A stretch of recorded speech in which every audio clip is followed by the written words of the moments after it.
Hey, I'm Julia and welcome to Julia's Story Time, where I bring you the kind of stories that make you go, wait, what? Today's topic? Animals on drugs.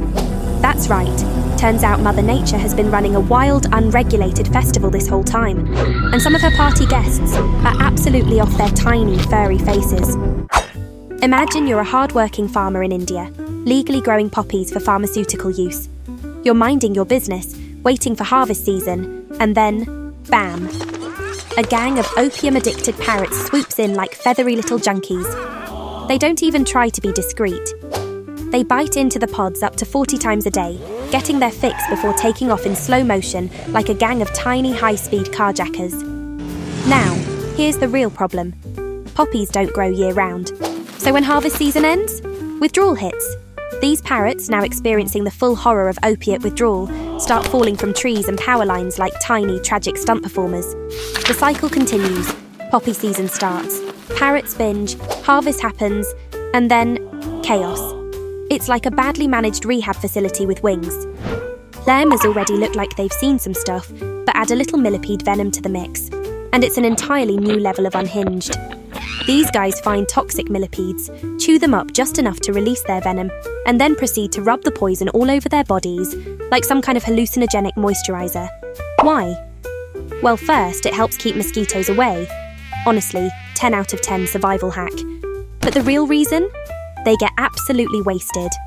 The moment that venom kicks in, these lemurs start drooling uncontrollably. Their eyes glaze over and they stumble around like they just left a music festival at 6 a.m.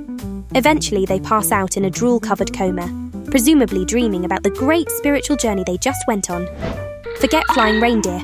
These guys are straight up hallucinating. In Siberia, reindeer are absolutely obsessed with Amanita muscaria, a bright red mushroom that also happens to be highly toxic and packed with hallucinogens. And what happens after a few bites? Total chaos. They start prancing in circles, making bizarre noises, and generally acting like they just took a very questionable batch of something at Burning Man. But the real kicker? Humans watched this happen and thought, hey, that looks fun. Instead of eating the mushrooms themselves, because again, poisonous, they discovered that drinking reindeer urine filtered the toxins while keeping the hallucinogenic effect. Yeah, people literally got high off reindeer pee. And that, my friends, is how Santa's magic reindeer myth probably got started. Dolphins are already suspiciously smart, but apparently, they also know how to microdose. They figured out that pufferfish release a neurotoxin when threatened, normally a deadly defense mechanism. But dolphins? They know exactly how much to bite to turn it into a fun little narcotic instead of instant death. So what do? They take gentle nibbles and then pass the poor pufferfish around like a frat house joint.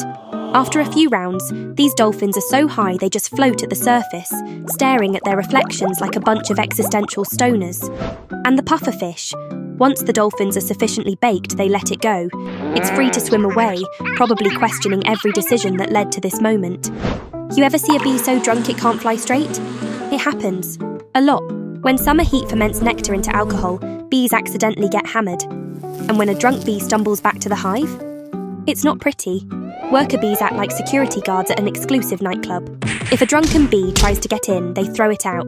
If it keeps trying, they rip it apart. Why so aggressive? Because a drunk bee might forget the hive's location, wander off, and never come back, leaving the colony vulnerable. It's like a medieval zero-tolerance policy, but for tiny, fuzzy alcoholics. Crows are already suspiciously intelligent troublemakers, but give them alcohol. It's chaos. In places like Canada, when berries ferment after the first frost, crows eat them and get absolutely wasted. Drunk crows have been seen stumbling through the streets, crashing into buildings, and face-planting into the snow like they just lost a drinking contest.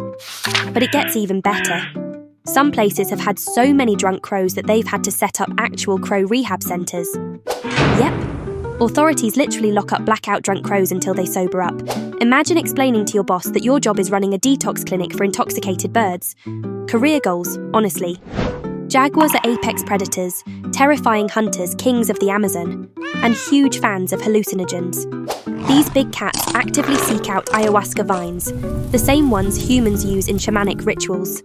They chew on the vines and within minutes go from fearsome predators to massive, blissed-out kittens, rolling around on the jungle floor like they just discovered Woodstock. Some researchers believe this sharpens their hunting skills by heightening their senses. Others think they just really enjoy tripping absolute jaguar balls. Either way, they look like they're having the time of their lives. So, what have we learned today? That the animal kingdom has been partying harder than humans for centuries. They've got hallucinogens, booze, and actual narcotic rings. The only difference? No hangovers. If you want more ridiculous real stories like this, subscribe to Julia's Storytime, and I'll see you next time for another wild ride.